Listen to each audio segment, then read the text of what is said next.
Bismillahirrahmanirrahim. Assalamualaikum warahmatullahi wabarakatuh.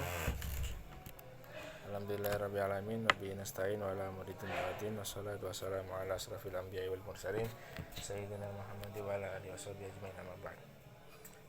Nama saya Muhammad Firdaus Al-Hudi. Di sini saya akan menjelaskan kelebihan dan kekurangan kajian hadis tematik, kemudian fase pasang surut dalam sejarah panjangnya, dan yang terakhir itu apa kontribusi mata kuliah ini dalam menyemarakkan kajian hadis tematik. Itu pembahasan yang pertama, yaitu kelebihan dan kekurangan metode hadis maudhu'i.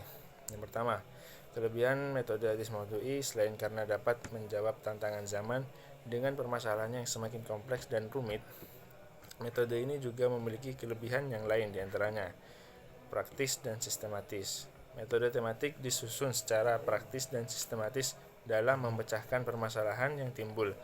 Hal ini memungkinkan masyarakat untuk mendapatkan petunjuk Al-Quran dan hadis dengan waktu yang lebih efektif dan efisien. Kemudian, dinamis. Metode tematik membuat tafsir Al-Quran dan hadis selalu dinamis sesuai dengan tuntutan zaman, sehingga masyarakat akan terasa bahwa Al-Quran, hadis akan selalu aktual, tak pernah ketinggalan zaman, dan mereka tertarik untuk mengamalkan ajaran-ajarannya.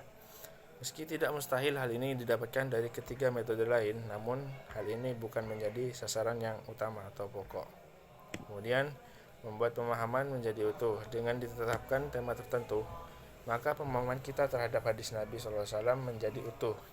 Kita hanya perlu membahas segala aspek yang berkaitan dengan tema tersebut tanpa perlu membahas hal-hal yang di luar tema atau yang tidak berkaitan dengan tema tersebut.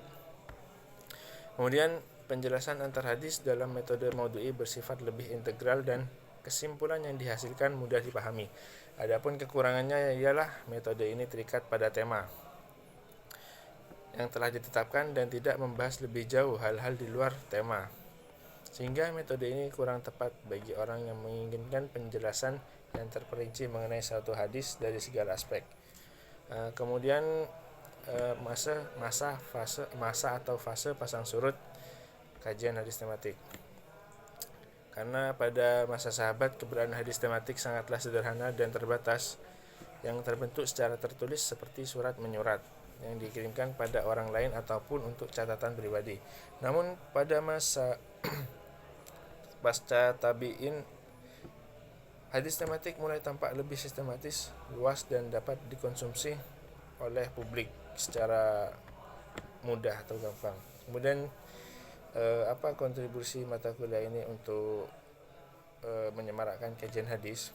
Pertama, dengan adanya mata kuliah ini kita dapat mengerti dan banyak belajar tentang ilmu hadis dari definisi dan juga sejarahnya, serta ikut mendukung akan kemajuan hadis di era modern kontemporer seperti sekarang. Mungkin cukup sekian yang dapat saya sampaikan, kurang lebihnya mohon maaf. Assalamualaikum warahmatullahi wabarakatuh.